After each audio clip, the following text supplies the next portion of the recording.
Long ago, the world was filled with people, families, cities, music, and work. But over time, the world changed. People cared less about what was good and began choosing what was evil. Violence spread. Cruelty grew. The earth, once beautiful and peaceful, became a place of darkness. Yet, in the middle of this broken world lived a man named Noah. Unlike everyone around him, Noah walked with God. He listened to God, trusted Him, and chose to live a righteous life. And God saw Noah's heart. One evening, as the sky glowed red with the setting sun, God spoke to Noah with deep sadness. "Noah," God said, "the world is filled with evil. People have turned away from me. A great flood will come and wash away the corruption of the earth. But I will save you and your family. You have found favor with me." God gave Noah a detailed plan.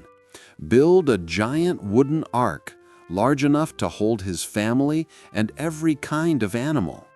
Its length would stretch like a field, its height as tall as a building.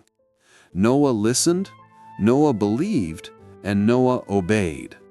The very next day, Noah and his 3 sons, Shem, Ham, and Japheth, began the impossible task.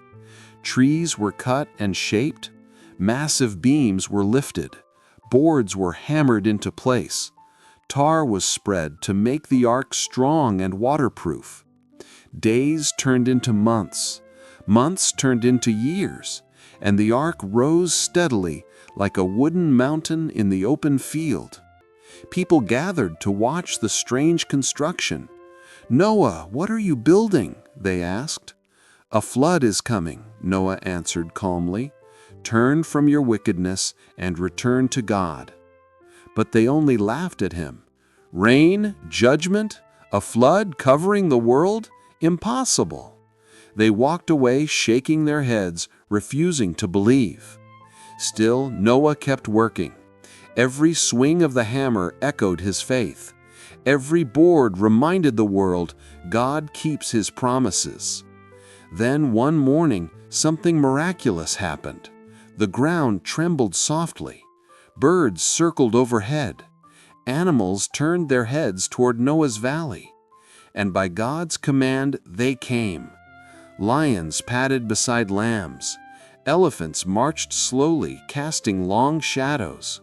Tiny mice scurried next to tall camels. Animals of every kind walked toward the ark, 2 by 2, and sometimes 7 by 7. Noah didn't chase them. He didn't trap them. They simply came, guided by the Creator. People who once mocked him watched in stunned silence. "This is strange. This is impossible. This is real." Still, none chose to enter the ark. When the last animal stepped inside, Noah and his family followed. Noah paused at the doorway, glancing once more at the world he had known. He wished someone, anyone, would choose to join them. But no one moved. Then, with a deep, echoing groan, the enormous wooden door began to close. Not by human hands, but by the power of God Himself. The final chance for mercy was sealed shut. Moments later, a single raindrop fell, then another, and then the sky opened. Water poured down in sheets, drenching the earth. Thunder shook the mountains. Lightning flashed across the sky. Fountains of water burst from beneath the ground. Streams turned into rivers, rivers into oceans. People ran for high ground, shouting for safety, but the flood rose too quickly. Inside the ark, Noah held his family close as the world outside was swept away. For 40 days and 40 nights, the storm unleashed its full power. Mountains disappeared beneath waves. Cities vanished. Everything Noah once knew was gone. But in the safety of the ark, God remembered Noah. When the rain finally stopped, Silence took its place. The ark floated gently over a vast, endless sea, a world made new through water. Days passed, then weeks, then months. The waiting was long. At last, the ark bumped softly against the mountains of Ararat. Land was returning. After several weeks, Noah opened a small window and released a raven. It flew back and forth but found no place to rest. Next, Noah sent out a dove. It returned with nothing. 7 days later, he sent the dove again. This time, it returned with a fresh olive leaf, a sign of hope. Life was growing again. 7 days later, when Noah sent the dove out a third time, it did not return. Dry land had finally arrived. Then God spoke again. "Noah, come out of the ark." Noah stepped onto the fresh earth, breathing the clean, cool air. His family and all the animals followed, filling the new world with sound and color. Grateful for God's mercy, Noah built an altar and offered a sacrifice of thanks.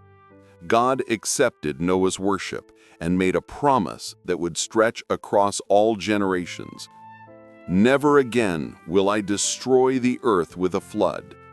As long as earth remains, seed time and harvest, cold and heat, summer and winter, day and night will never cease."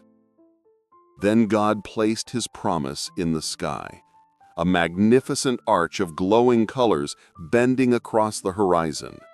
The rainbow, the sign of God's everlasting covenant. From that day forward, every rainbow would whisper the same truth. God remembers, God saves, and God keeps his promises. Noah's family began to rebuild, plant fields, raise animals, and fill the earth once more. They carried with them the lessons of the flood, lessons of faith, obedience, and mercy. And their story continues to remind every generation, when the world seems lost, when darkness grows strong, God always makes a way for those who walk with him.